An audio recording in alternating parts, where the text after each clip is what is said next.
የሀገር እውነተኛ ሀብት በወርቅና አልማዝ ብቻ የሚመዘን ይመስሎታል ወይስ የማይታይ የማይዳሰስ እውቀትና እሴት እንዲሁ የሀገር ሀብት ናቸው? በዚህ ዙሪያ በጠቅላይ ሚኒስትር ዶክተር አብይ አህመድ የተጻፈው የመደመር መንገድ መጽሐፍ ገጽ 430 ላይ የሰፈረውን ሀሳብ እንመልከት።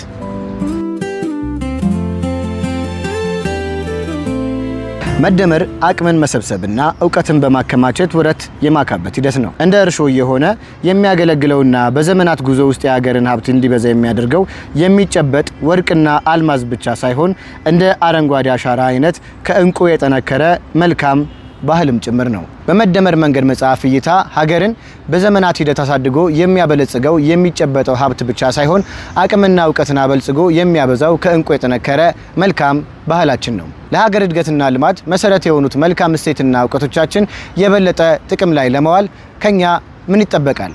ሀሳቡን በኮሜንት ያካፍሉን። እኔ ዮናስ ጌትነት ነኝ። የፋና ዲጂታል ቤተሰብ ይሁኑ።